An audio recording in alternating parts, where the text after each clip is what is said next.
call our meeting to order tonight. Renata, if you could do the roll call. Evans. Here. Oh, I'm here. Miller. Here. Wood. Here. McEvers. Yes. English. Here.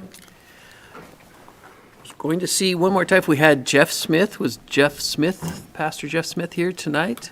If not, we will just rise for the Pledge of Allegiance, led by Councilperson Dan Goodwin. Thank you, Mr. Mayor. Ready? Begin.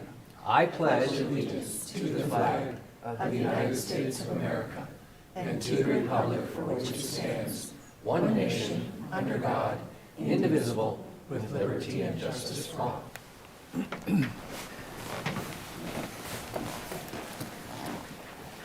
Okay, we don't have any amendments to the agenda tonight, so we'll move on to public comment. Is there any member of the audience that wishes to give public comment tonight? Not seeing any, we will go to announcements. Any member of the council have an announcement tonight? It's quite a group. I have some appointments, so I would like to appoint the following student representatives. Sienna Hepworth to the Arts Commission, Adeline Smith as an alternate, Claire Pratt to the Child Care Commission with Claire Swanby as an alternate, Eleanor Walsh to the Library Board with Georgia Mao as the alternate, Alicia Valelli to the Parks and Recs Commission, Brighton Spencer as an alternate, Riley Strobel to the Urban Forestry Committee with Sage Peterson as the alternate. So moved. I bet you also want to appoint Bev Moss to the Arts Commission. I'm going to do that next. All right. Yeah. So, and then Bev Moss to the Arts Commission. So moved. So moved. Second that. And a second. All those in favor? Aye. Any opposed? Mr. Mayor, I'd like to move for approval of the consent calendar as presented, including Resolution 21062. Motion, we have a second? Second. Motion and a second. Is there any discussion on the consent calendar? Renata, if you could do the roll call, please. We'll find a little mic. Evans. Yes. Miller. Aye. McEvers. Yes. Dugan. Yes. English. Yes. Wood. Yes. Motion carried. Move on to other business. First piece of other business is resolution number 21-063, approval of agreement with HMH Engineering for the Stormwater Design Project near Sanders Beach. Chris Bosley. Welcome, Chris. Thank you, Mayor and Council, for having me before you tonight. I'm here tonight to present you with a contract with HMH Engineering to design a stormwater storage and treatment system for us. They were the ones who did our Northwest Boulevard US 95 swale design that we did in-house. This time it would be going out to contract. I just wanted to give you a little update on that swale since you've all probably driven past it and wondered why it's so brown.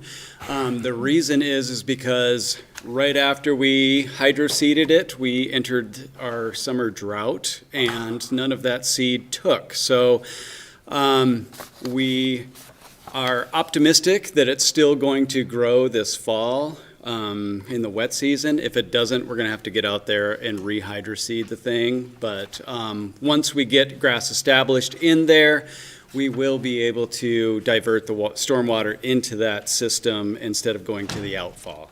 So now I will tell you about the Sanders Beach outfalls. So the Sanders Beach area is divided generally into two drainage areas that go to outfalls. There's this green area here that goes to this outfall that is right in Sanders Beach. Many of you may have seen that.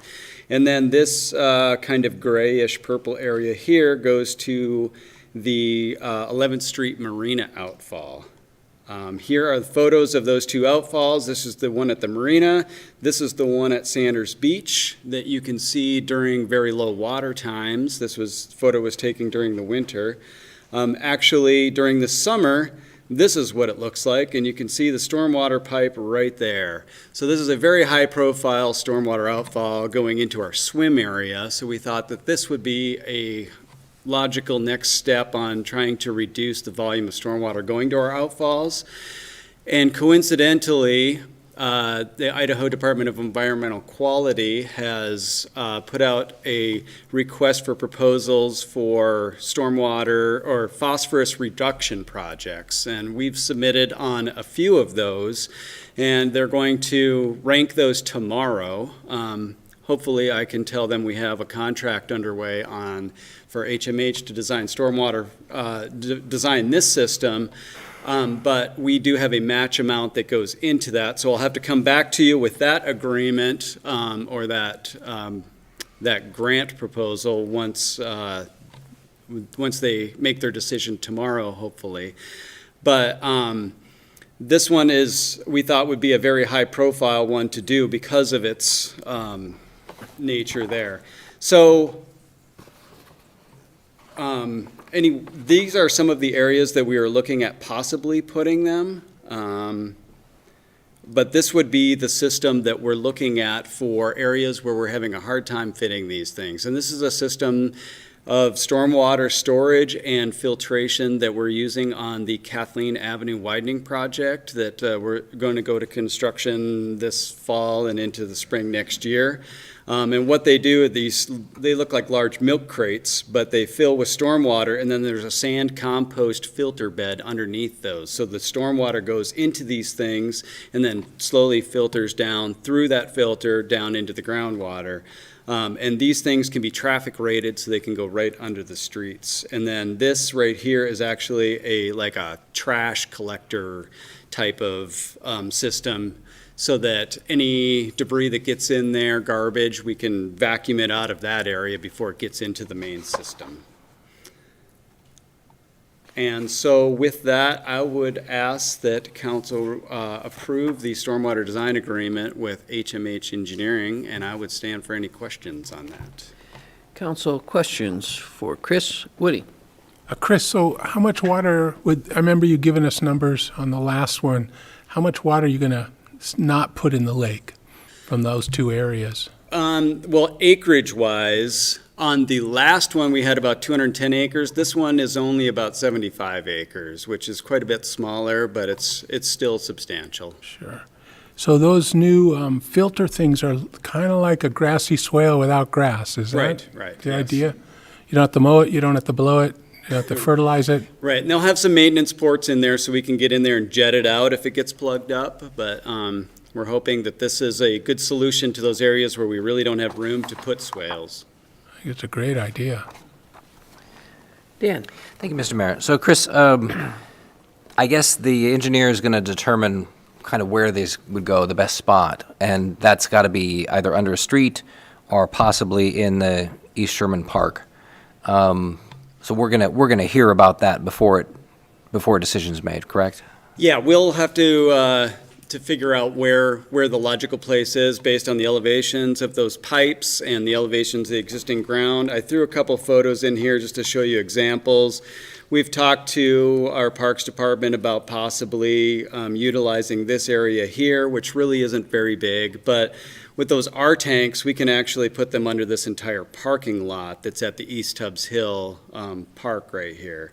So then we'd have new pavement to go along with that afterwards. The initial analysis that I looked at this to figure out how feasible it was, I was looking at putting them all under the street right next to catch basins that already exist in the Sanders Beach area. So we would just pull out some pavement, drop them in there, and then repave over them. And that cost would come from the stormwater utility, not from streets or parks. Likely, yes. Okay. Christie? Thank you, Mr. Mayor.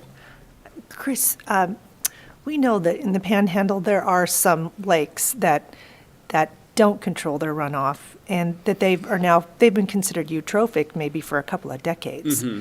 Can you just kind of briefly explain to the citizens what kind of stuff comes from that stormwater and why we would go to this effort? Yeah,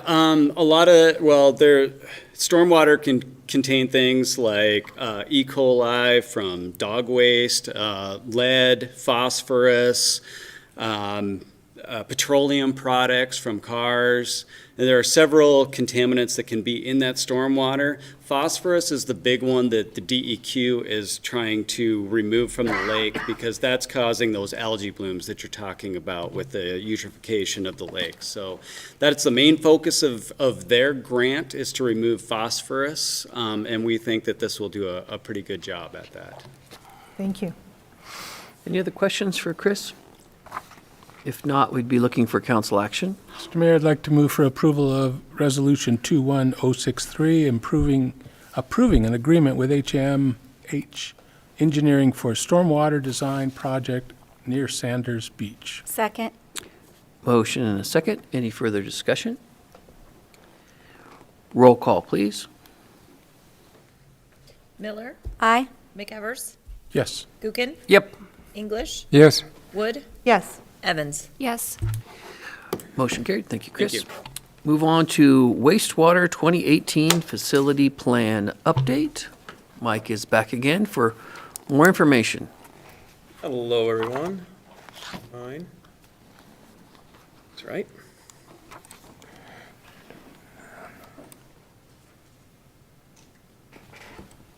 All right.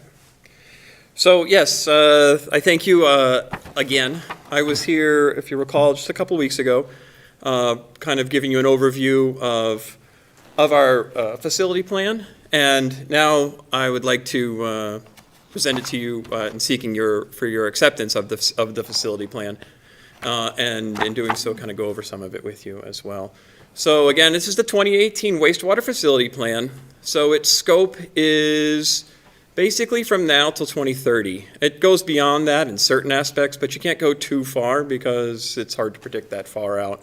But it lines out projects a lot more in the first 5 years, less so in the next 5 years. But so this is not something that we're doing next year. Some of it is. Some of it we're doing right now, quite honestly. But the plan goes for until 2030. And so what I wanted to do today was highlight some items that I felt like you, the council, and our ratepayers would be interested in. Again, if you're interested in reading the entire document, you can go to the city's website, and it's nested there for you to go take a look at electronically. It looks pretty cool.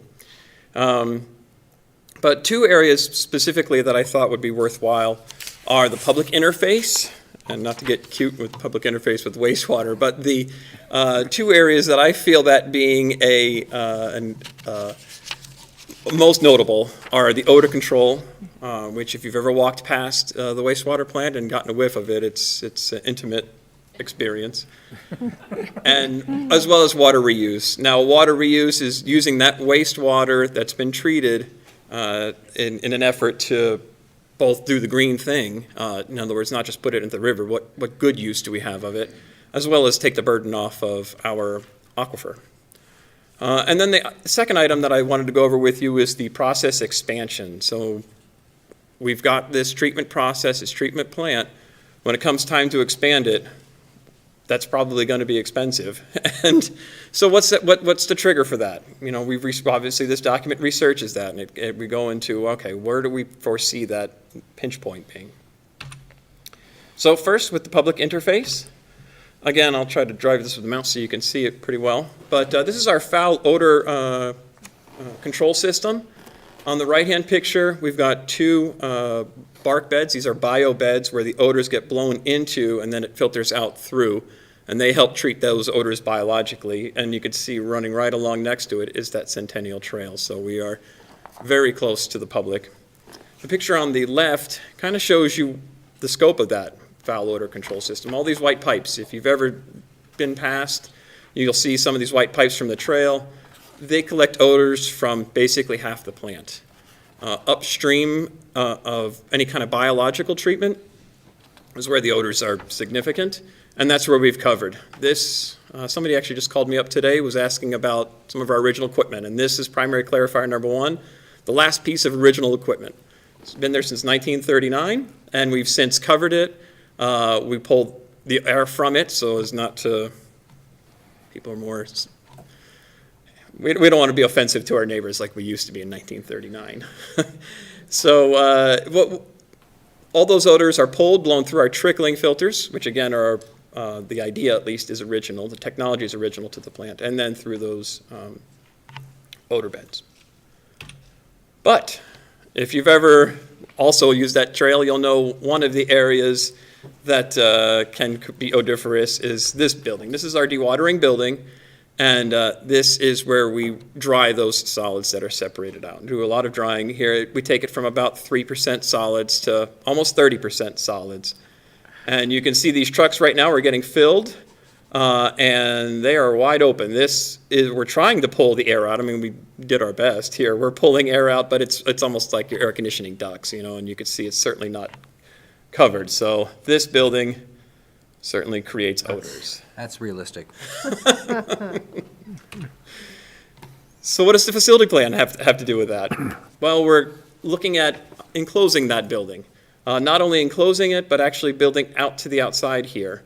If we could build out this way, it allows us the ability to fit in a larger truck. The trucks that we currently have to use are rather small to tuck underneath here, and there is just a couple inches for them to fit. So if we're looking at expanding this building out, which gives us more room inside, and as well will improve our odors, and as well give us the ability to fit a larger truck in there, basically, in the future. We're not pinned down to one specific style of truck.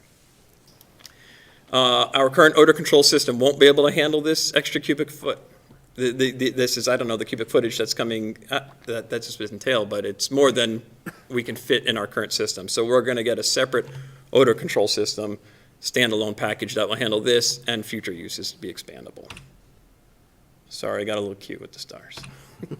The next item that I want to bring up was the reuse. So we've been putting out extremely clean water since 2018, which we'll get into next. Well, for a very long time, but to our current level since 2018. And it seems a waste to send 3.5 million gallons of water every day into the river. So what nearby could we irrigate? So what we were looking at is what city properties, what are public properties, where can we use this?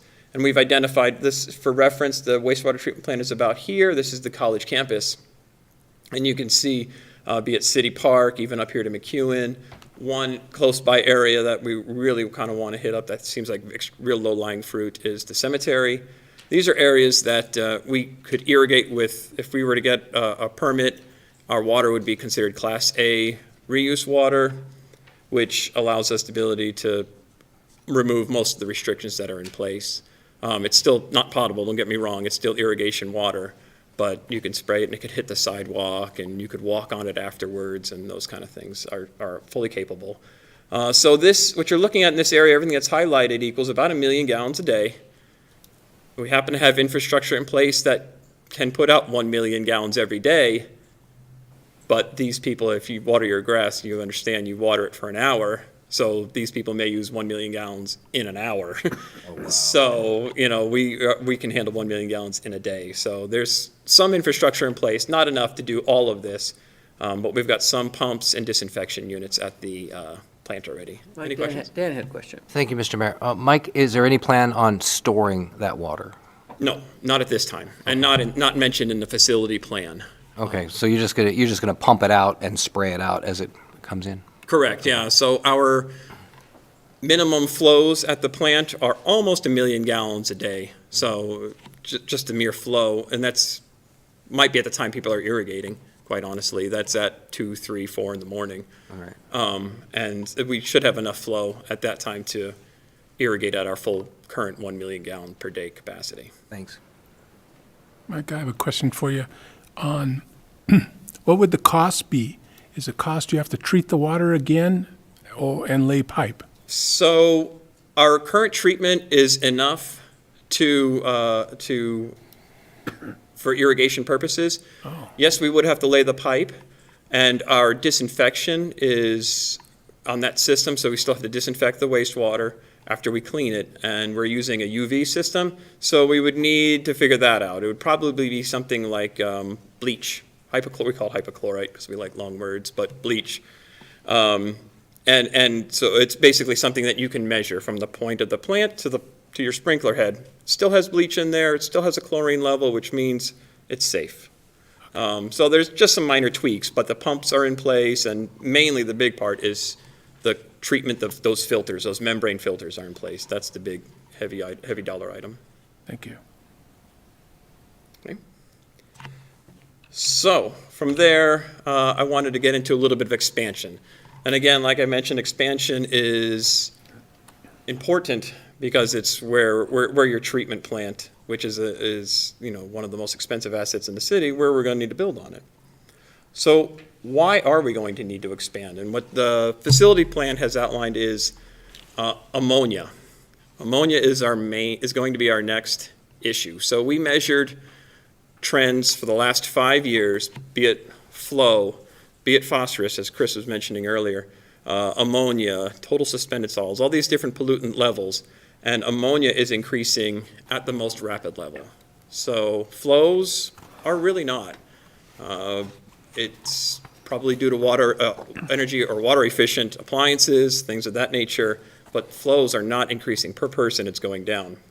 But still, the ammonia levels and other pollutants are going up. And you can see that reflected here on the influent.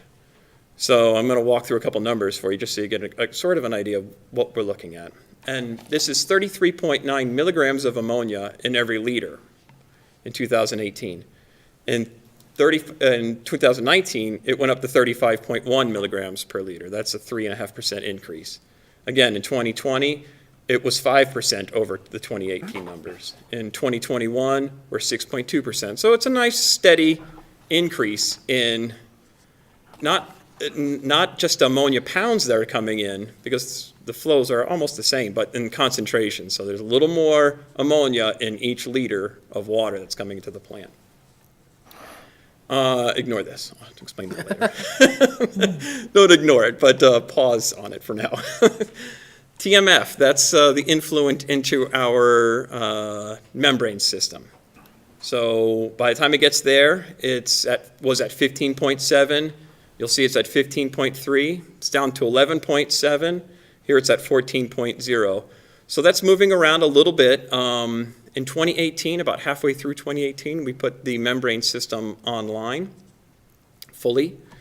So we're trying to work out the process, basically. So we're just basically, what this means is a couple of things. One, we're treating it a little better upstream of the TMF. We're able to remove some more of the ammonia.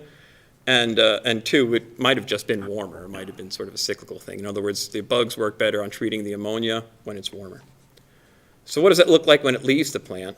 Again, 2018, this is the calendar year average. About halfway through, we got it fully functional, and it was at 9.9 average, which seems to make about sense. By 2019, we were fully online at 0.2 milligrams per liter. So we were hitting our numbers great. 2020, 2021, this is why I included that extra column. So you see here, we went up to 1.3. We had a biological mishap, if you will, on the membranes in January of this year, which is not a month that we are required to remove ammonia. It's quite difficult to remove ammonia at that time because January is very cold. So if I were to exclude January and just look at February through October, you can see we're back to where we were, and that's what that last column means. So again, I want to focus in on this TMF number. This is the TMF is capable of removing, per our facility plan and engineers who love the crunch numbers, 21 milligrams per liter of ammonia, and that was discovered based upon there's times where we're hitting our ammonia numbers and times we're not. So what was our concentration when we couldn't hit our ammonia removal numbers? And that is 21 milligrams per liter. So that's why this number at the TMF influent is very important. And going up and down. Basically, our plan is when we get to 17 milligrams per liter, that's our trigger. When we get to 17 milligrams per liter, we want to be expanding, we want to make sure we are expanding that TMF to treat that ammonia. And although this is going up and down based upon how good of a job we're all doing, you can see on the influent, it's kind of grayed out now, but you'll recall on the influent, it's going up 3.5%, 5%, 6.2%. The next year, on this rate, it'll be 7 point something percent. So it's going to keep going up. So that's what when that arose, we realized that's going to be our first issue. Mike, I have a question for you. So when you go back and you talk about concentrate, that seems to be, is that what's carrying all the bad jujus? So what it refers to is if you've got a volume of water, in this case it's 1 liter. When I say a concentration, I mean the amount of ammonia that's in that gallon. So not the total amount of pounds that are coming into our plant, but in each gallon of water that comes in, and I'm going to use liters because that's what we do. That's techie talk. But yeah, exactly. I'm going to go metric on you, Woody. Within each liter, the amount of ammonia in each liter is increasing and increasing and increasing. And if you really want me to kind of break it down for you a little bit, the amount of ammonia coming out of, let's say, each of us is about the same. It's just you're using a low-flow toilet now. So what's happening is the amount of ammonia in each liter is going up because the amount of water each one of us flushes with that urine is less, simply. So we're seeing what's really driving it is population increase, and you can see that here. It's increasing population. We're not seeing that we would normally, if we didn't have all these low-flow toilets and everything else, we'd see everything going up. Our flows, our collection system would be full. Fortunately for us, the collection system isn't filling up because of these water-efficient appliances, but still the population's increasing. So we're seeing our flows, instead of decreasing with better efficient washing machines and things like that, it's kind of staying the same, but that's because our population's increasing, there's more toilets, and we're seeing it in our concentration. So even with decreased water usage, the total amount of pounds that are coming in are going up with our population. So we've got a couple of solutions. One of them is pretty simple, and it's short term, though. This is our TMF, and specifically these 3 tanks up in front are chemical mix tanks, and that's the area where the ammonia gets removed from. There's air underneath there, and if we were to increase the aerators, it's just they're just a bunch of diffusers like you would on your fish tank. Just increase those, it would buy us some time. We'd probably be able to treat a little more ammonia there. But the real solution is to increase the size of it. And that's what's identified here in the facility plan. The long-term solution is to increase the tankage. In fact, this year we're looking at, this fiscal year, the one we just entered in 19 days ago, we're doing the engineering for this expansion. It'll come forward to you in next year, next fiscal year, and the year after is the plan per the facility plan, and that's looking at an estimated cost of about $7 million, so $3.5 million per year. So those are some of the large dollar items that we're looking at. In addition, as a side benefit, if you don't mind me getting a little not technical, but keep nerding out on you, the upstream of this in the secondaries, we remove carbon. So this is ammonia. This is also phosphorus for that matter. But carbon gets removed upstream of this in the secondaries, and that's still using those trickling filters. If we were to take one of those trickling filters down that have been in service since the 80s, we wouldn't have enough capacity to treat for the carbon, quite honestly. We would have a problem. So the plan going forward is to use this not only for the ammonia removal, but we could also seed it with a different type of bug, and also with this extra capacity, be able to treat for that extra carbon as well. So it allows us to take down a trickling filter, rebuild it, and basically, as you're aware, we have to keep this train a-moving. You know, the wastewater keeps coming in, so we have to keep treating it to these levels. So basically, it's a way to continue treating at the current levels and still maintain the facility. And I think that is my last slide. I just wanted to end with that cool slide that shows the integration of your wastewater plant, because here's our effluent with our community. Is there any other questions that I'd be glad to answer? Council questions? Oh, excuse me. Go ahead, Whit. Back on that last slide, those cassettes, you have a crane that moves those out, but that is all at the far end, right? Correct, yeah. And you actually see it in this picture where this gantry crane comes up and over, and it rides on a rail set. But that's just for those The cassettes, current right? building. That's just for that stuff, though. That's not the expansion side. Correct, yeah. We would have to build out a wall and to be able to bring that. In fact, actually, one of the things I wouldn't mind doing is covering it because Gotcha, it just would be a lot easier to operate if we were to put a cover over it. gotcha. I have one more question. I seem to remember back when they were going through all the new processes. I mean, they were trying a lot of things. And I remember us talking about build-out. We use these numbers, and you guys convert population into flushes, and I think that was before low-flow toilets, which has changed the technology quite a bit. Do you have a magic number anymore Magic number for build-out, population build-out? Ah, What kind of a formula do you use? So many flushes per person or per household, or so many gallons? so we look at history and we look at current. So that actually is going to be coming up in our rate study. But we'll look at the wintertime usage of our residential, and during our last rate study, it was determined to be about 6,000 gallons on average for each resident.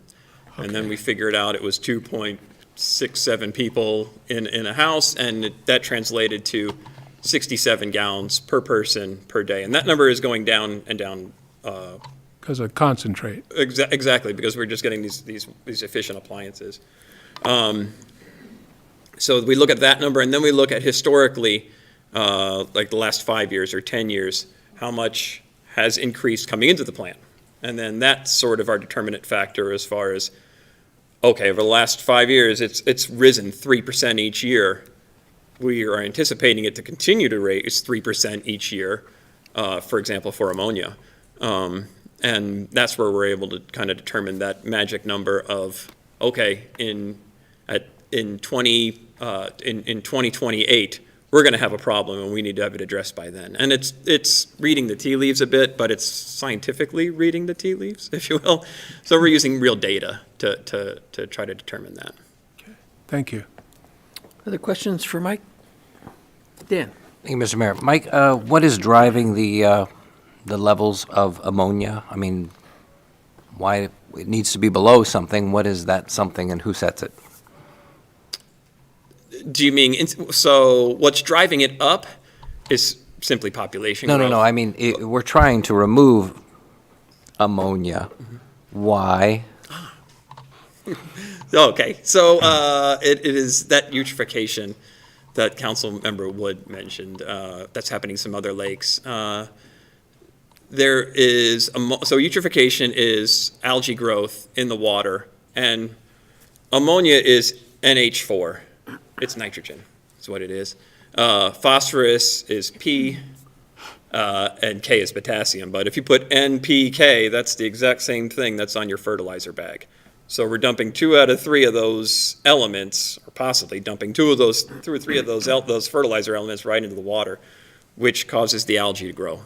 It just causes those plants to grow. And what happens is they'll die, sink down to the bottom of the water, start deteriorating, things will break them down and pull all the oxygen out. And that's when you get those fish kills, because there's literally oxygen in that water. It's dissolved, but there's oxygen in the water, and those fish need that. So you'll get fish kills within our water bodies if we give too much algae growth.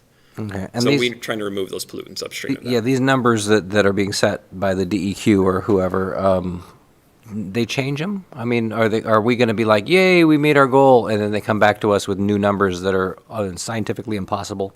So what drove this was not as much the state of Idaho. It was actually more of our downstream state. So in Washington, there was algal blooms on Long Lake in Spokane, which is just upstream of one of their dams. And there were algal blooms on there. So they determined, based on modeling, that Idaho, you can only put so many pounds of ammonia in the water. You can only put so many pounds of phosphorus in the water. Then they divided that up amongst the dischargers. They said, okay, it's 10 pounds. Idaho, you can put 10 pounds in. And they said, Coeur d'Alene, how many people are you treating? Post Falls, how many are you? Hayden, how many are you? And then they determined, all right, each one of you gets 3.5 pounds or something. I'm simplifying it, but that's basically how it worked out. If that didn't work out, and the numbers that they gave us, the model was wrong, let's say, and they're still, we're not trying to appease models, we're trying to keep the algal blooms from happening in Lake Spokane. So if it didn't have an impact, technically, yes, they could come after us again to try to improve it, but specifically, as you alluded to, they really couldn't, in that we're at the extreme edge of what it is that technology can do. In fact, every discharger from here to the city of Spokane either has or will have one of these type of systems online to keep that out. So honestly, if it's still a problem, they're going to have to look at other items like non-point sources, farms or runoff, that kind of thing. We may be at the extreme edge of what technology can do, but we'll never reach the extreme edge of what government can do. So there's always going to be that. This is why I'm kind of excited about the reuse program, because, it would be nice eventually, because they can't point fingers at us if we're not putting anything in the river. And that's a very good point. I'm so glad you brought that up. Our limits are not, our limits are pounds. It's 3.17 pounds of phosphorus that we're allowed to put in. So if we're only putting in our total flow minus 1 million gallons, because 1 million gallons is now irrigating the cemetery, that's that many pounds that are not going into the river. Mm-hmm. So that it allows us the opportunity to possibly get to the point where they would need us to be, at least in the summer months, where I think Bill would get mad at me if I started irrigating his lawn in the middle of January, but but that being said, there's also, the algae isn't also growing in January, so there's no limits at that time of the year. But it's a good point. It's another insurance, if you will. That's why I actually think in the future, 10 years from now, 20 years from now, we will see a more sophisticated water reuse program, which is why I asked about the storage tanks, because if you're going to do that, you're going to need someplace to store the water that eventually you pump it out. But I think that would be so cool to have nothing go in the river and just be like, ha, we could point at Washington and do that. A lot of this is going to cost money. Well, all of it will. How does our refi of the loans play into that? Saves us money. Okay, so give you more money to play without having to go to the ratepayers. Exactly, right. So I don't want to step on anybody's toes, but we are looking to refinance our loans and to save the ratepayers, hopefully millions of dollars that would be available towards rehabilitation and growth, simply. Excellent. Thank you. Thank you. Any other questions for Mike? Go ahead, Dan. Well, I was starting out thinking I was just going to make kind of a little bad joke, but now I'm not sure. Part of the answer is that we might have to have an ammonia tax and carbon tax, but the real reality is that there are direct cause and effect and correlations between, folks' behavior on some of these things and what it's going to cost. And in this case, they're doing things on several of the variables of the equation, but the one that's going up is population. And, that's a touchy subject, we're going to charge more for, like folks moving here for some kind of real estate tax or whatever, but, and to some, environmental protection kind of measures are a bad word, but the reality is, it's cause and effect, money. Pay it now or way more later. But anyway, Yeah. my 2 cents. Christie? Thank you, Mr. Mayor. Well, first, I'd like to say I like your shirt. Thanks. Second, 2 things, Mr. Mayor. I'm wondering what you would consider, not the mayor, you. What is the normal growth rate for, let's just think about our region, for the sewer capabilities in our region, in other cities, that 3% that you mentioned, are we in the normal range of what you expect through the decades? For us, we are probably not growing as much as somebody like Post Falls. Post Falls is experiencing significantly more growth, to my knowledge, at their wastewater facility than we are. So it's hard for me to give you a real number, honestly. But at least locally, I can't say we're average for the United States. Sure. Because that's so dynamic. But regionally, where it's easier to comment on, we're probably lower than in growth as far as flows and things like that than our neighbors. Okay. And the second question is, when we are able to reuse the water, which is a fabulous plan, you do have partnerships that we can look at, like the college. And I just don't know if anyone's considered that there's an awful lot of ground right next door. If you had extra overflow, maybe there could be some good partnerships developed there. And if there's grants to be signed on to or funding that needs to be addressed, just good conversations to have. Yeah, that's a good point, and they're definitely on our list. They're on the North Idaho campus is on our short list of where it would be cost effective. Again, low hanging fruit to get it in the to get some infrastructure in the ground there. They are a partner in ours in our current recycled resource, and that is our compost that we produce, and they put it on their fields and everywhere, and that does assist in the better the soil quality, and compost certainly makes your soil quality better, the better it retains water. So it does help reduce their irrigation usage for sure. Appreciate that.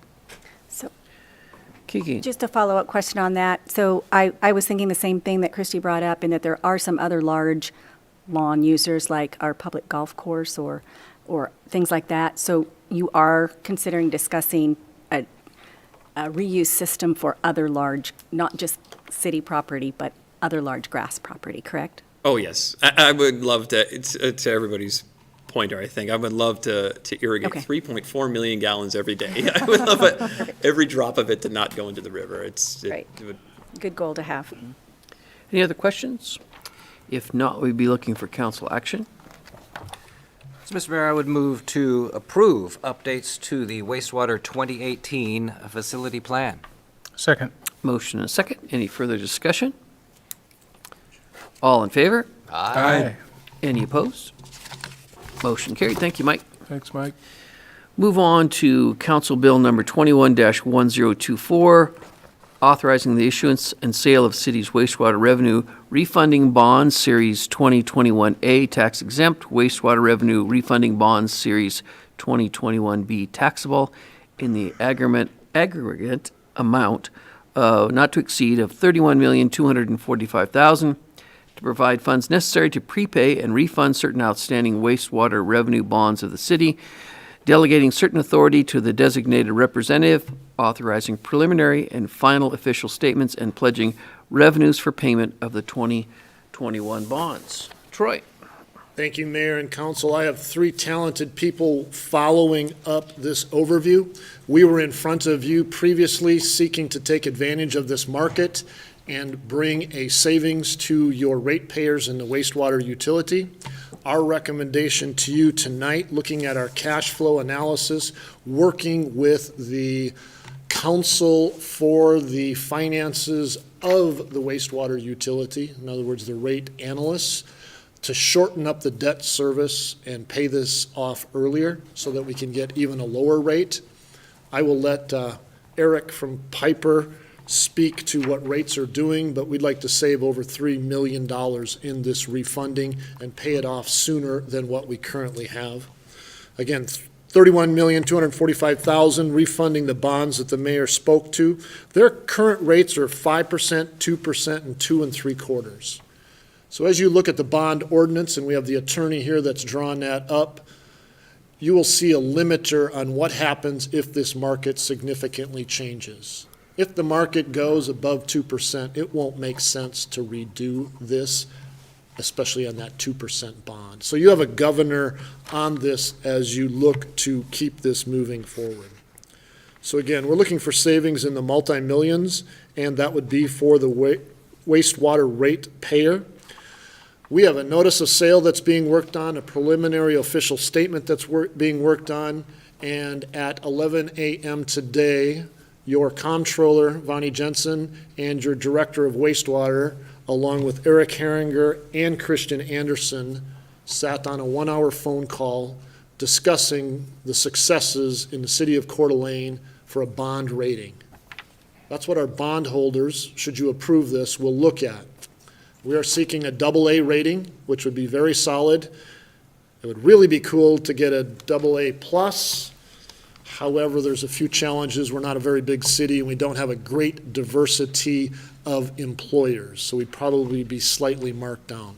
But that phone call went extremely well. They look at what your debt service coverage is. They look at what it is we've been doing on the planning side of the wastewater utility. So that is in place, and we expect a response back from them in about 10 days. So again, I have talented people to follow up, walk you through where we're at. And Mr. Mayor, with that, I'd like to bring up Eric Herringer from Piper Sandler. He is the managing director. He would be the underwriter. And direct from the airplane that just landed, Christian Anderson from Zions Public. He is our municipal advisor. He represents the city of Coeur d'Alene in this transaction, followed up by Laura McAloon, who is our bond counsel and wrote this. Welcome, gentlemen. Thank you, Troy, for the introduction. You did a great job again of setting us up. I'll talk for probably the first half of this presentation, give an update on interest rates and savings. Then I'm going to turn it over to Christian Anderson, who's the municipal advisor, to kind of finish the presentation and talk about the minimum savings targets that we're putting on the transaction moving forward. And then after you hear from us, you'll hear from Laura McAloon, who's the bond attorney who's drafted the ordinance for consideration.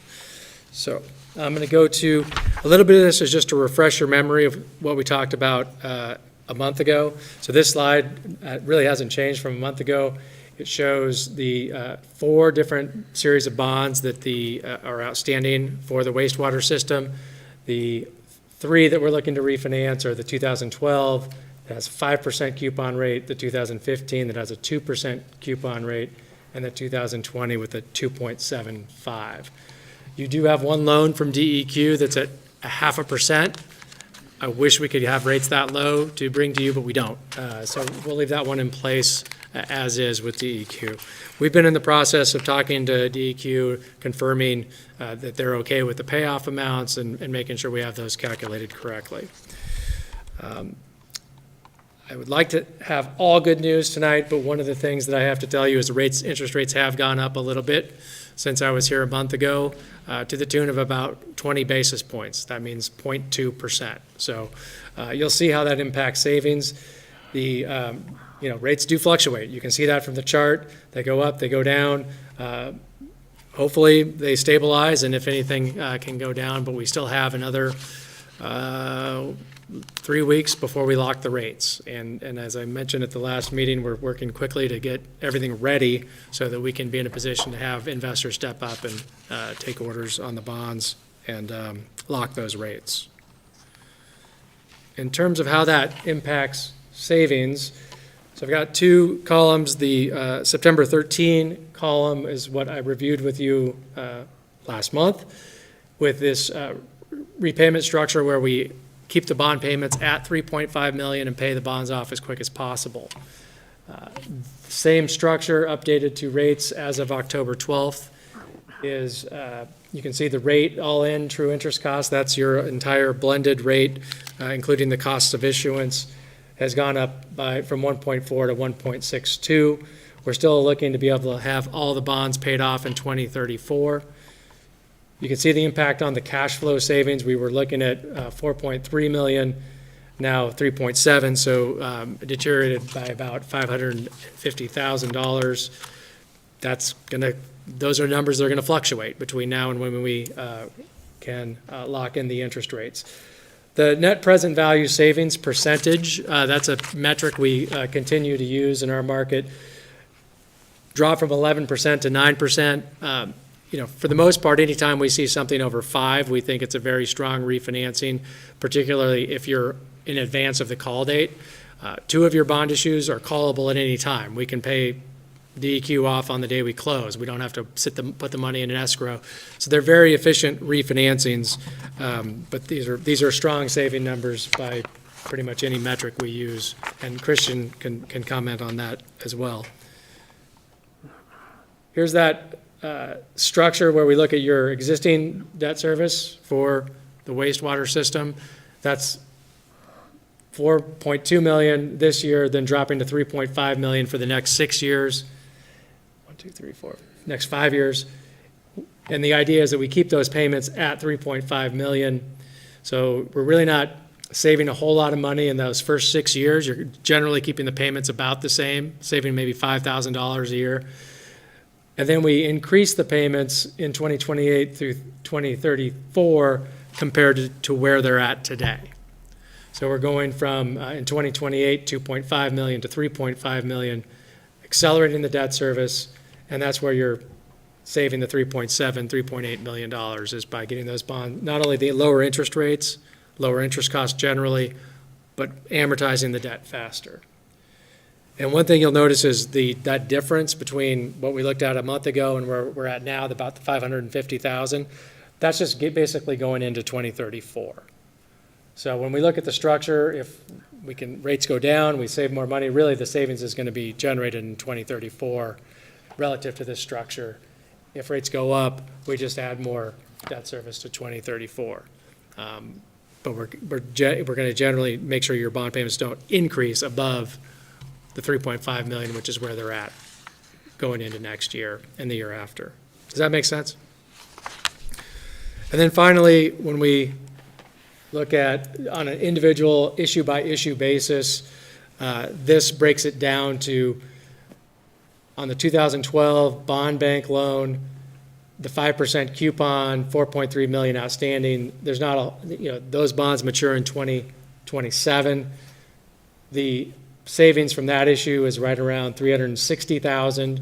The 2015 DEQ loan, where you have a 2% rate, those savings are right around 540,000.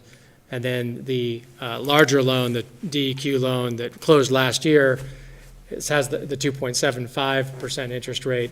That's the one that's driving a lion's share of the savings at 2.8 million cash flow savings. So you can, we're tracking those. They're all positive savings. They're all favorable. And again, those numbers are net of the issuance costs, the cost to finance of the finance team that we've estimated about 390,000.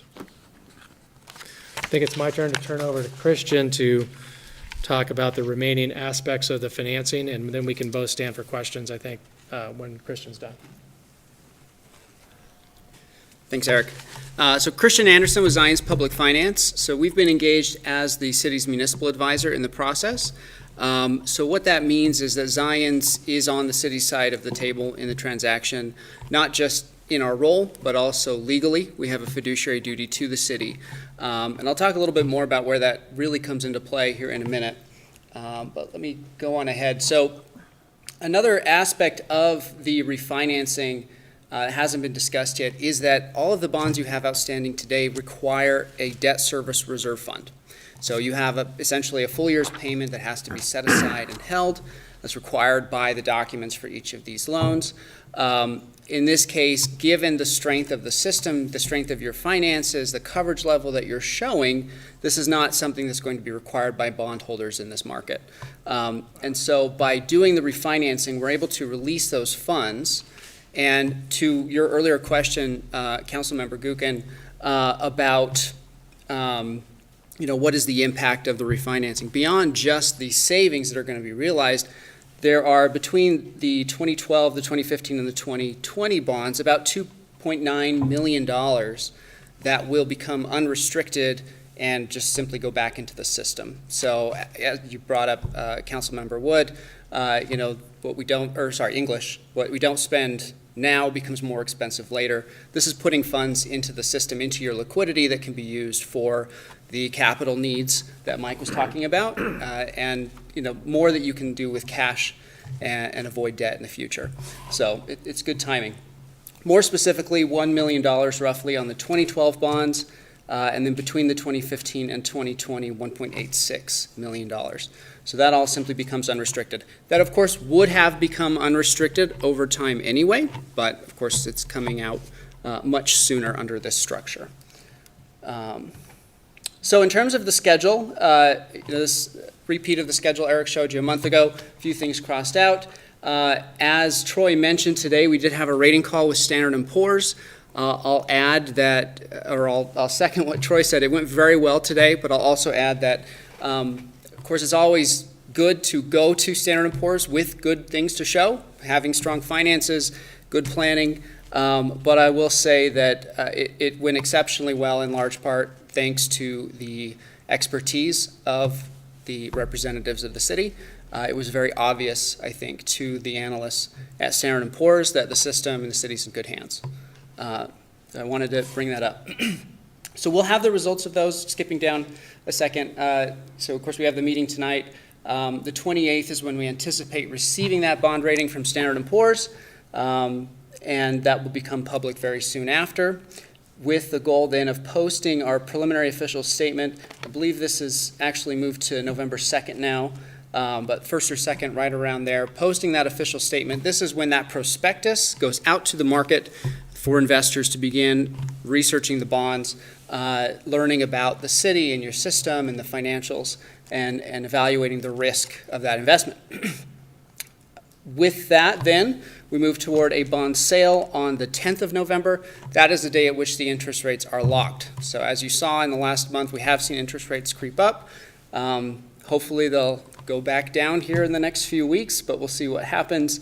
Going back to the role of Zions as your municipal advisor, this is really where kind of the key part of our job comes into play, which is we are your advocate, we are your negotiator in finalizing those interest rates. So what happens on the 10th is Piper Sandler will be offering the bonds to investors. They'll have a dedicated order period. Now, from the 1st through the 10th, they will be marketing those bonds to investors, but the morning of the 10th is when they actually start taking orders.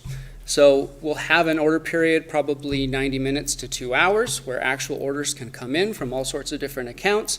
At the end of that order period, based on the feedback that we saw from the market, we will look to make adjustments where appropriate. And that's where we then step in to negotiate in your behalf.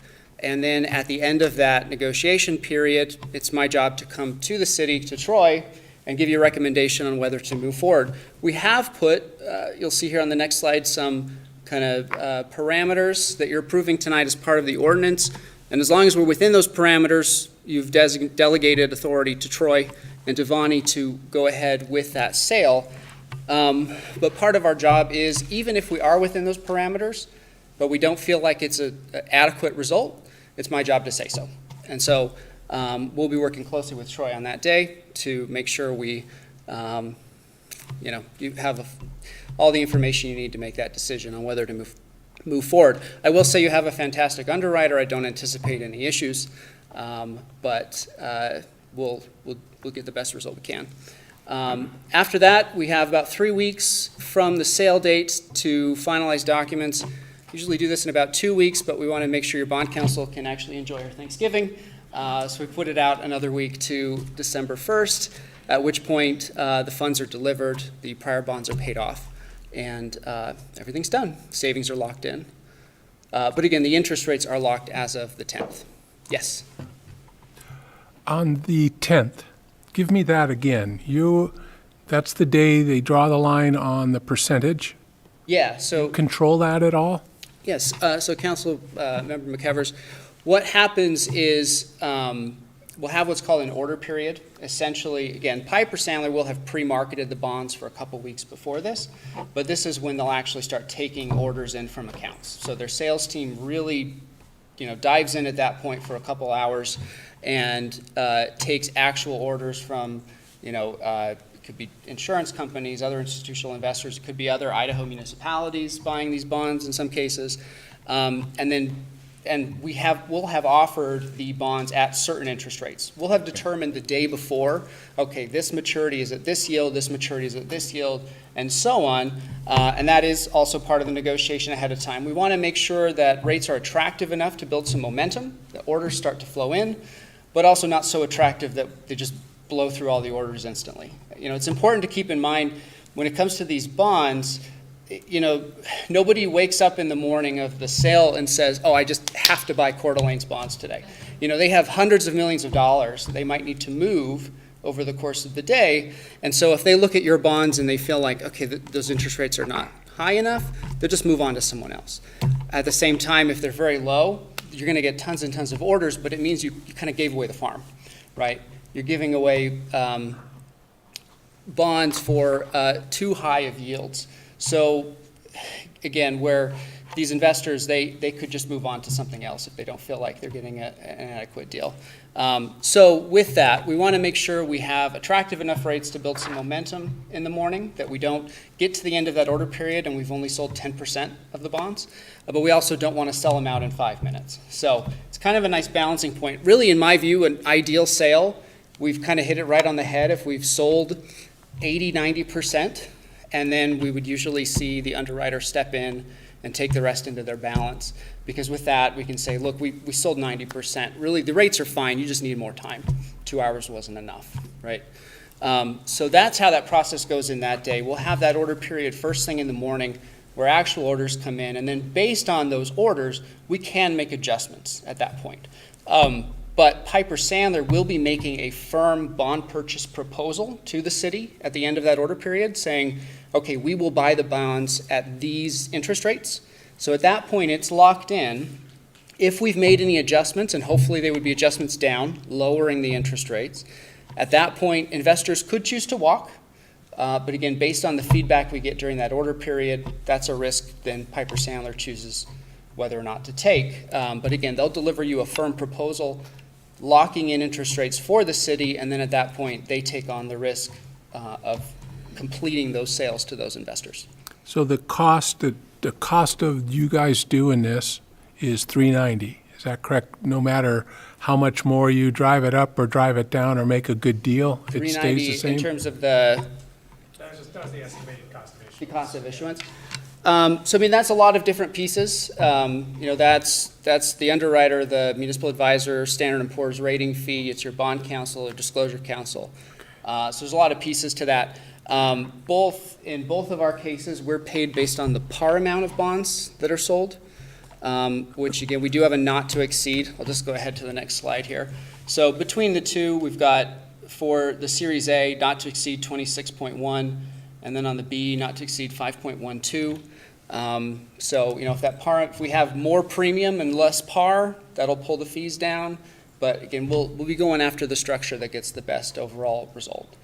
I feel like we're buying a new car. I mean, no offense, No, you're good. you guys speak this different language and, okay, interest rate, and we're interested in a good interest rate and what we're saving. Yeah. That's the bottom line here. Yep.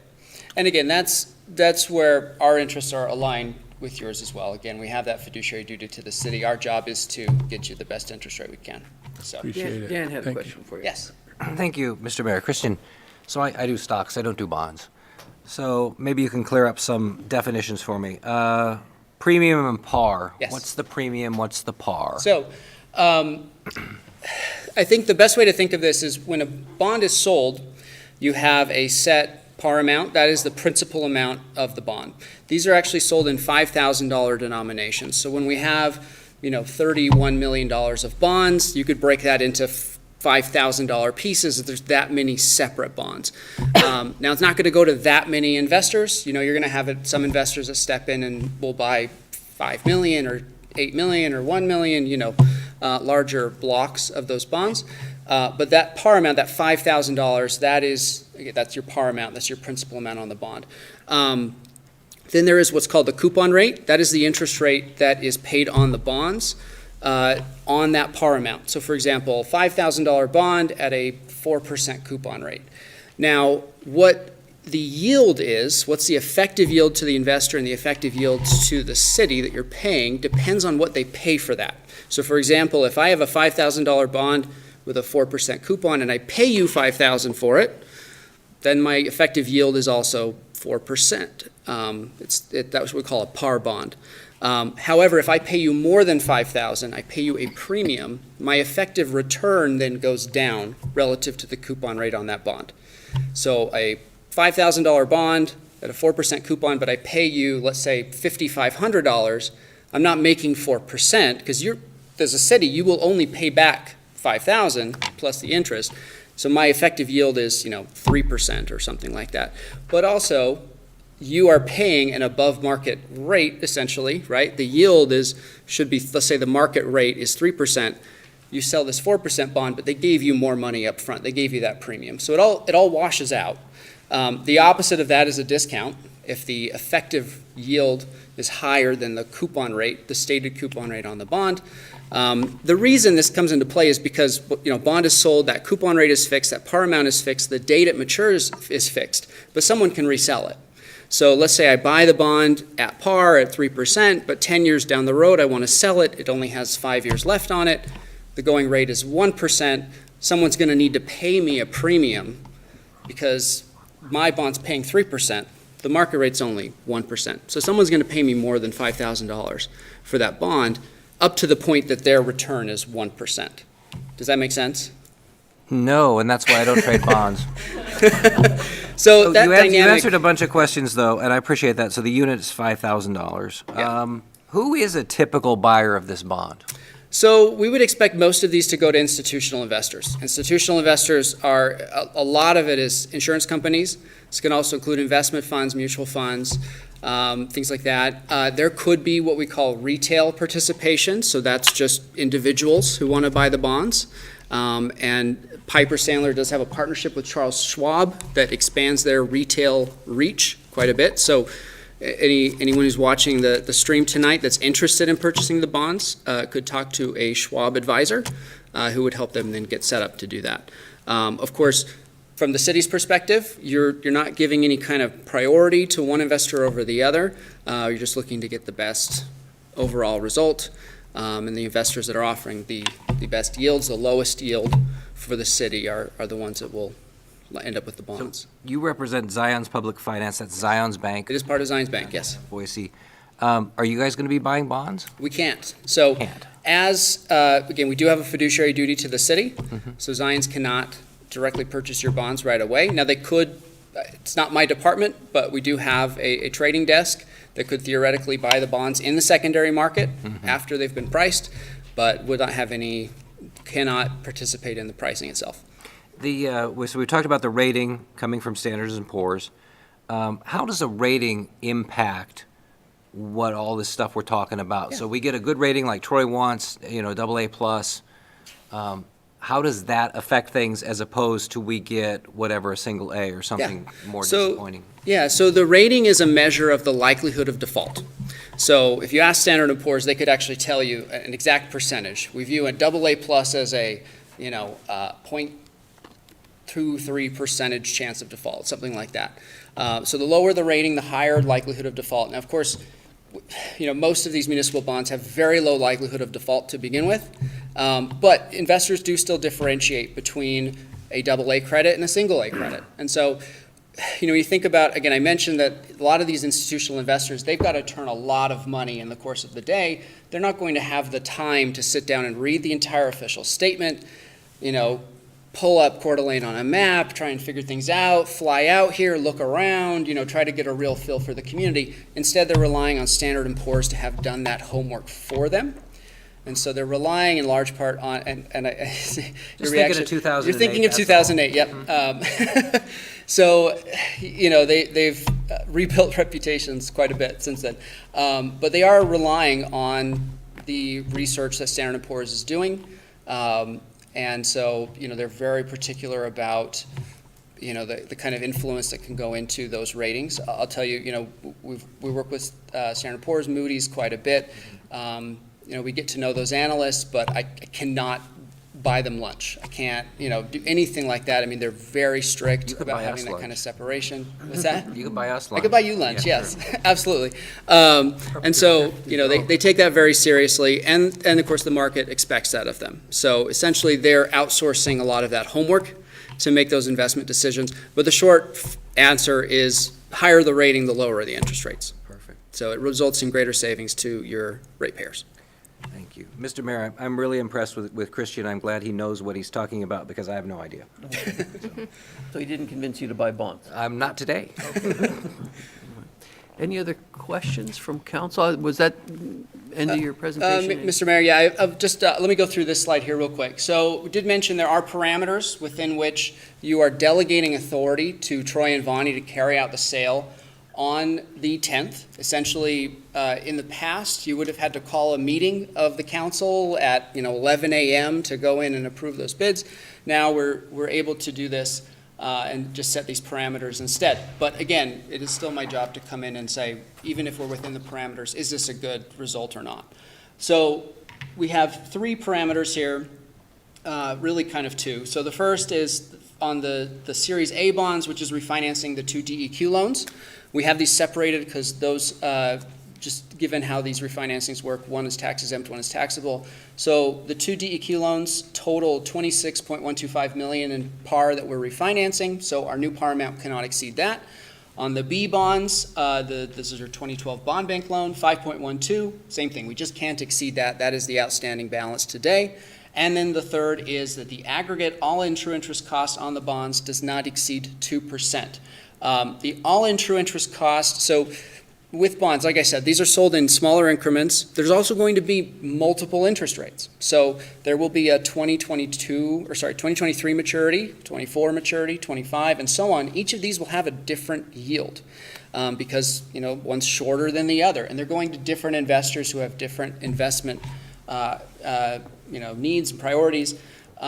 So the true interest cost allows us to kind of distill that down into a single interest rate. So it's simply saying, okay, for our payments that result from this financing, if we have to discount all those payments down to a present value that is equal to the amount we needed to pay off the old bonds, what is that rate? So again, it just kind of cuts through premiums and discounts and fees and everything and just says, what is this costing us? So again, I think Eric showed 162 was our most recent estimate. So we've put in a ceiling effectively here of 2%. That puts an effective floor in terms of the savings at 2.86 million cash flow and about 1.83 million present value.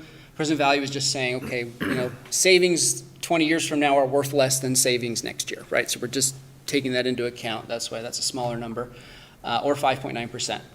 So we would need interest rates to increase by approximately 1/3% before we'd hit that threshold. So, and those are the parameters that are in the ordinance before you tonight. So are there any other questions? Questions? All right. All right. Appreciate that. Thank you. Thank you. Mr. Mayor, Did you want to add? Oh, I think we got, it's not over yet, Woody. Oh, It's darn. not over. we're so Got close. some more. My brain is working in overtime. Get our money's worth. We're gonna go down here.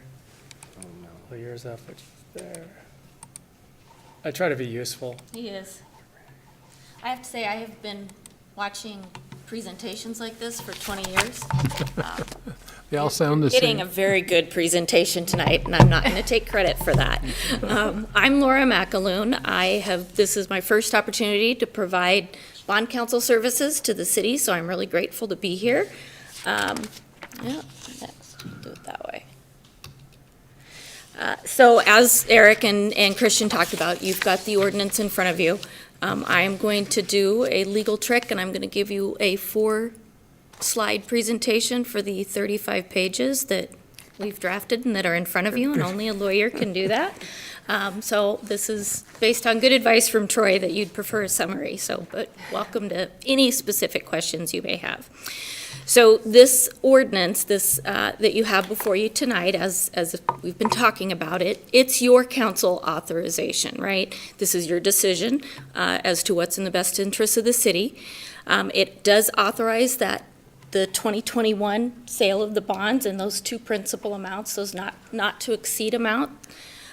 Eric talked about the need for flexibility, and that's why you have this, what we call a parameters ordinance in front of you, where you're actually delegating that authority so that your financing team can be nimble and adjust to the market needs if they need to. They talk to you about a schedule, but as long as they get the financing done within these parameters that you're setting, they can go forward and get it done on whatever schedule the market requires. So if something changes and it starts looking like you're not going to be able to hit, like interest rates go crazy tomorrow or the next day, then your team can be nimble because you've taken action to delegate authority to the mayor and to the city administrator to take action on your behalf within the parameters that you're authorizing. So authorizing the refinancing of 3 specific series of bonds of your revenue debt. You've got 4 outstanding series of bonds, and your financial advisors have already advised you that it doesn't make financial sense to refinance your 2013. So all that this ordinance does is authorize the refunding of 3 series, the 2012, the 2015, and the 2020. They could do all, some, or none, depending on what, again, market needs. That's part of that. What you're authorizing through this adoption is a conditional call, the notice of going out to those bondholders, DEQ and the Idaho Bond Bank Authority, that if all of your parameters are met, you intend to refinance this debt and pay it off. It gives them the authority to approve those final pricing details according to those parameters. It ratifies the official statement. You've got that draft in your packet, or that you've been presented with the draft, and it'll be finalized and published as they discussed. It authorizes the execution of a bond purchase contract with Piper Sandler. That's that contract, that guaranteed promise to purchase your bonds that you're getting from Piper Sandler at pricing for a minimum amount. And that bond purchase contract is what documents that. And then finally, it gives the authority to execute the closing documents. So we put together a number of certifications for your city clerk, for your city administrator to sign as to, you had a valid meeting tonight. Here's the official record of the meeting. Things like that will ultimately go into the transcript, final documentation of the bond. Again, we've touched on it multiple times tonight, but the 2021A series would not exceed $26,125,000. 2021B would not exceed $5,120,000. And again, that all-important, all-in true interest cost, that delegation authority is capped. At that, you have to realize at least an all-in true interest cost savings of 2%. So how do the funds from the refinancing get spent? That's the large part of what the ordinance that's in front of you talks about. Where does the money go? How does it get spent?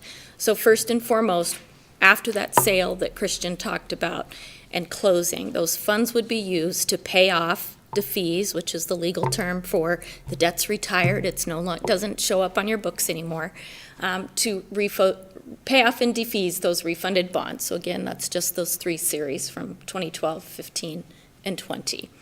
Second, it would pay those costs of issuance. That I'm thrilled that you looked at that. I love it when a city council pays attention to what's in their packet, and especially numbers.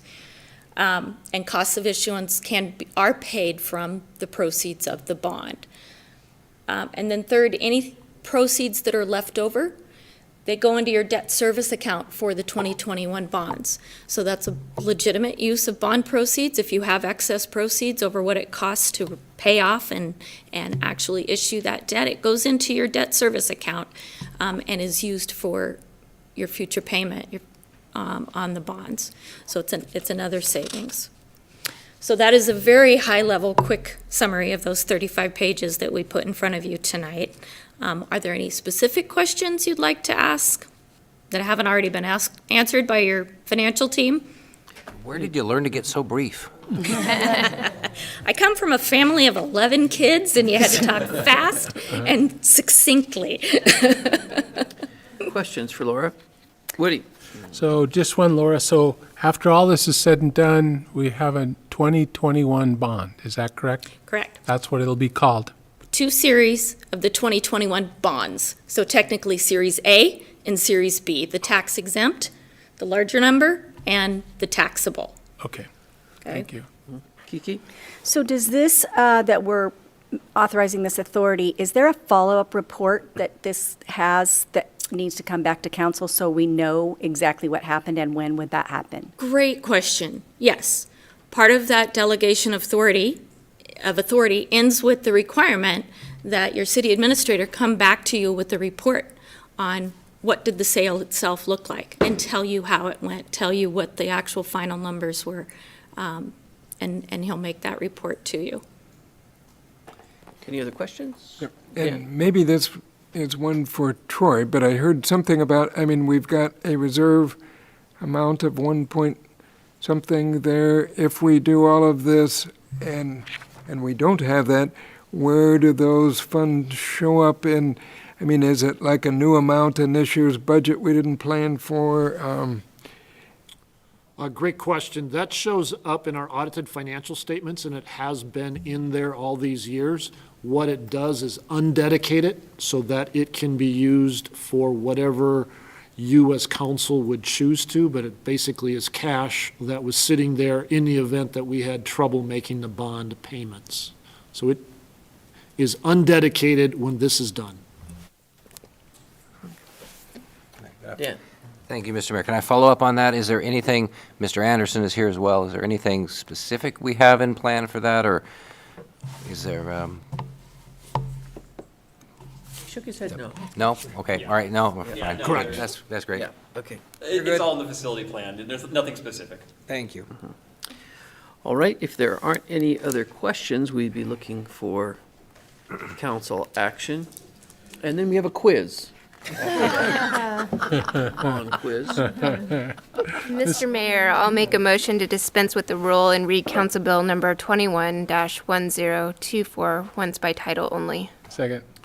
Motion and a second to dispense with the rules. Any discussion on that? Roll call, please, Renata. McEvers, Yes. Gookin, Yeah. English, Yes. Wood, Yes. Evans, Yes. Miller. Aye. Motion carried. Renata, if you could read the title, please. Council Bill number 21-1024, an ordinance of the City of Coeur d'Alene, Kootenai County, Idaho, authorizing the issuance and sale of the city's wastewater revenue refunding bonds. Series 2021A tax exempt and wastewater revenue refunding bonds, Series 2021B taxable, in the aggregate principal amount of not to exceed $31,245,000, to provide funds necessary to repay and refund certain outstanding wastewater revenue bonds of the city. Delegating certain authority to the designated representatives in connection with the sale and issuance of the 2021 bonds and other terms of the 2021 bonds under the conditions set forth herein. Authorizing preliminary and final official statements, pledging revenues for payment of the 2021 bonds, providing for other matters properly relating thereto, and providing for effective date hereof. Next piece of action. Mr. Mayor, I make a motion to adopt Council Bill 21-1024. Second. Motion and a second. Any further discussion on that? Roll call, please. McEvers, Yes. Gookin, Yes. English, Yes. Wood, Yes. Evans, Yes. Miller. Aye. Motion carried. Thank you to all that have worked on it. Good job, folks. Now we have one final piece. Motion to adjourn. Second. All those in favor? Aye. We are adjourned. Thank you. Thanks, you guys.